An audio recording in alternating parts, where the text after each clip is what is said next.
Hello, BookTube, and welcome back to the Steve Tiberius Donoghue Book Club. For the month of April, we are reading SPQR by Mary Beard, a history of ancient Rome that is a bit on the unconventional side, not only in terms of its sometimes hopping around chronology, but also in terms of the very, very present, uh, slightly polemical edge of the author herself. She is very much present. She is in the narrative talking to us about what she's talking about. Here are the sources. Here are the people. Here's how this person comes off in these sources. It's the kind of personal, I won't say anecdotal, but definitely conversational involvement with the subject that has made Mary Beard so incredibly popular as a kind of ambassador to ancient Rome for vast audiences on TV, on various documentaries.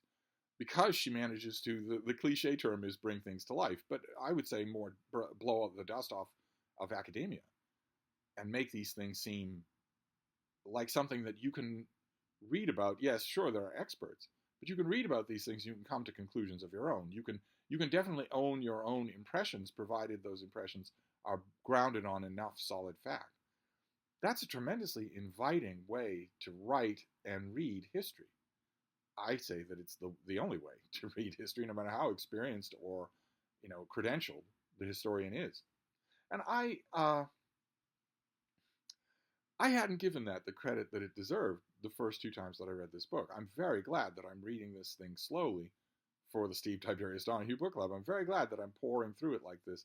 It's making me appreciate all the more how lovingly crafted this is. And we are doing this 3 chapters at a time, and we are up to the trio of chapters that are going to be the linchpin in almost any broad history of ancient Rome, unless it's a specific history of a specific time period. If it's going from Romulus and Remus all the way to the fall of Constantinople, there's going to be a hinge point. One of, I would argue, the 2 major hinge points in Roman history. And that's the thing that we're talking about now. I've foreshadowed it a few times here on the Steve Tiberius Donoghue Book Club. I've also talked about it endlessly in ancient Roman videos. And that is the change in Rome from being a country with a whole bunch of elected and appointed officials to being a country that belongs to one man, because the army obeys him personally. And if you don't like the fact that the country belongs to one man, he will tell the army to kill you. And that's it. And he won't ever be held accountable for that, because he writes the laws. He is the law. He is the state. Romans had for centuries an ingrained hatred of that idea. They even mythologized it by telling themselves stories about how they expelled their kings, they expelled the evil Tarquins, and erected a scenario where consuls are elected, where officials are elected, where there's a cursus honorum, there's a ladder that you can climb in official public life, but you have to lay out money for that, you have to put on games, you have to bribe officials, you have to bribe the voting population, and the voting population gathers together in tribal assemblies. And those aren't nothing. Those aren't just window dressing. If you don't win in that tribal assembly, then you don't get the job you want. As simple as that. There are a couple of jobs where you didn't have to get voted in, but by and large, you did. Consuls certainly ran for office. And that was the highest office that you could have in that system, as it existed for centuries. Centuries. Occasionally, a crisis would come along, and the Roman Senate and the Roman consuls would agree that they needed to invest an individual with emergency powers, dictatorial powers. Occasionally, let's say society, I know that's not fair because 90% of the society wasn't involved, but let's say the electorate, the elected group of people, the rulers of ancient Rome would occasionally come together and decide, well, for this particular emergency, we need all the power to be imbued in one person, because that speeds up the decision making, because that prevents misunderstandings. We need one person to have dictatorial power here. Otherwise, we'll argue ourselves to death, and lose everything in the process. But then that dictator was recalled. When the time was done, those powers were taken away, and that person went right back to being an ordinary person. They didn't stay dictator. And it was assumed all throughout then that the army agreed with that. The army agreed with that because the army was mostly drawn from the ranks of the people who had a vested interest in perpetuating that very steady state, relatively democratic arrangement. And that all changed with a Roman named Marius, who was consul many times, but he was also a very effective general. And he threw open the legions to anybody.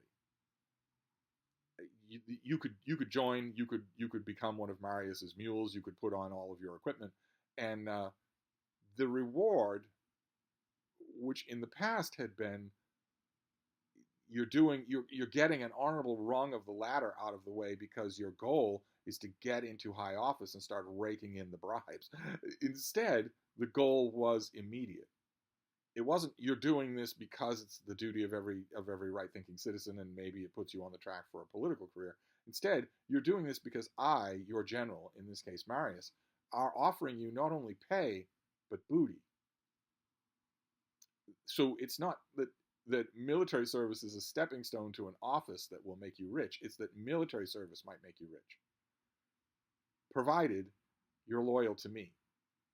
I'm the boss, not the state, not the Senate, hundreds of miles away, me. The Senate's not going to apportion any booty. I am. So, are you loyal to me? Will you do what I say, no matter what I say? And Marius built a big career on that. And as is true every time that happens, plenty of people were watching to see whether or not they could do the same thing.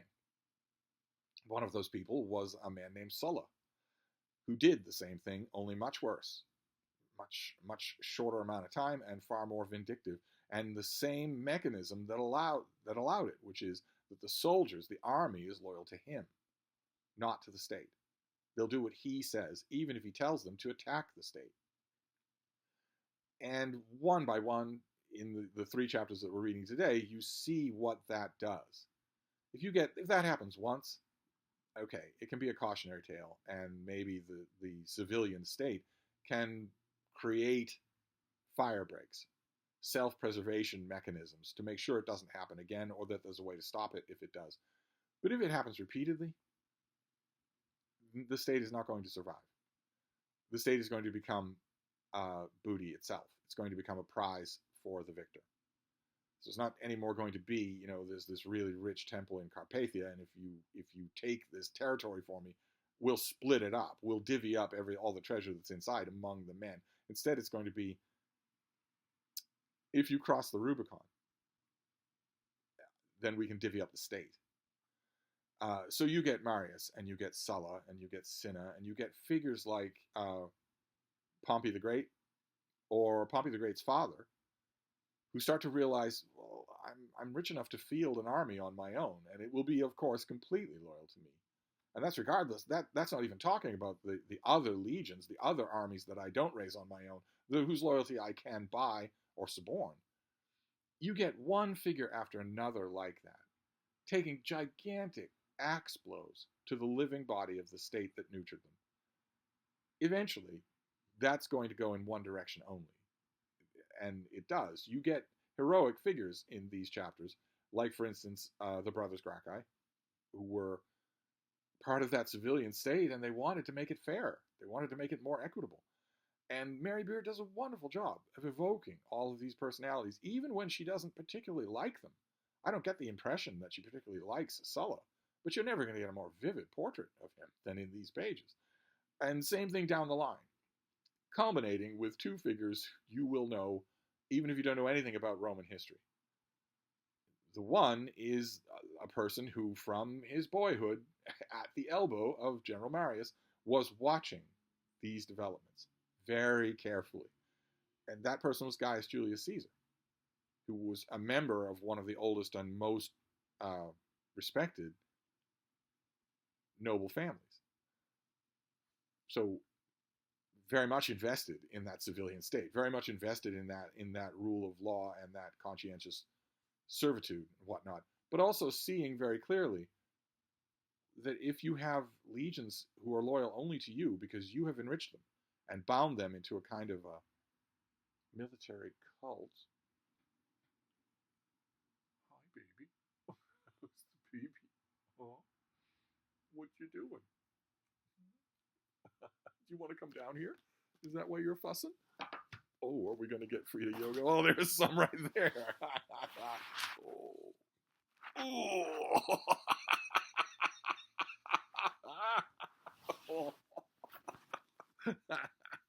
Okay, I'll make a note of that in the title of the video because a lot of you aren't going to care what I'm saying about Julius Caesar. But Julius Caesar was the apotheosis of this. Of those trial and error efforts on the part of men like Marius or Cinna or Sulla, because he did march on the state, and he did take it over, and he was very careful about forgiving his enemies, and I'll do you a favor, and the day may come when I may ask a favor of you. He married right, and made the right alliances, and turned down the right offers, but there wasn't anyone in Rome that didn't know what was what. There were we have a million pieces of documentation from this period. The documentation suddenly explodes, which is why Mary Beard spends so much time on it.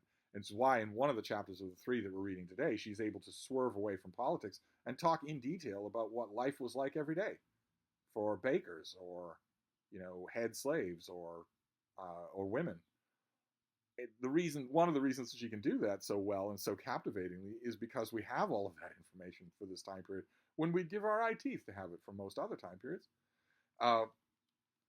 But lots of people at the time, especially Cicero, a figure who really haunts this book. Mary Beard has not quite made her peace with him in the course of 600 pages. Almost makes me wish that she would write a biography of Cicero. Or maybe a literary biography. What is the shape of this man in the voluminous writings that he's left behind? But she might find that a little bit of a chore to spend that much time with such an old windbag. But a lot of people at the time were commenting, what is going to go on here? What about the Constitution? Basically, what about the law? What about the Constitution? Sure, all these people are making these big grandiose plays for power, but aren't we a nation of laws anymore? Is this legal? As Julius Caesar consolidates power, those kinds of questions start getting asked less and less often because they can get your tongue cut out. And Julius Caesar is one of those figures, and the other two figures that dominates the last chapter of the 3 that we're reading today is Augustus Caesar, who was Julius Caesar's successor and who really created the machinery to make sure there always would be a successor. And that all happened, as I mentioned last time, in the lifetime of a single Roman. Even if they'd overdone it on the wine and calzones, they would still have only been wide in lifetime between time in their teens when they were avidly watching politics, and it would never have occurred to them to mention that Lucius Domitius Anabarbus would need a successor as consul. That would never have occurred. Instead, it would be who's going to win his job from him, who's going to win the next election. You could have been a teenager at this time and bridled at the idea that anyone in control of the Roman state would have a successor.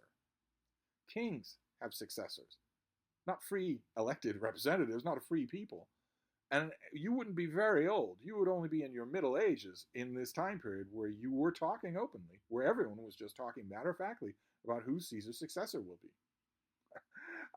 And we get a lot about that successor, about Augustus, who is also extremely well documented.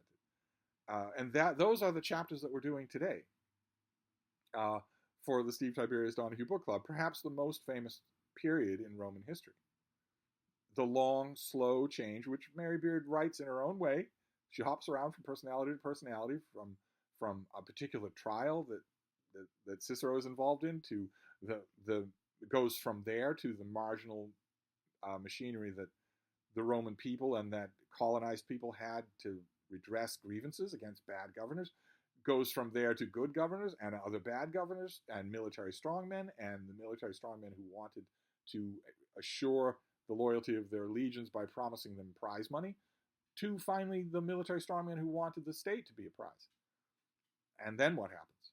And the slow, gradual transformation of that is the subject of these chapters. It has to be familiar to you, even if you don't know Roman history at all, except maybe because you were forced to read Julius Caesar in high school. Then you're going to know this. And it is, I believe, the crucial element of all representative democracies of any kind. They have a tendency to codify into authoritarian rule. They have a tendency to do that. And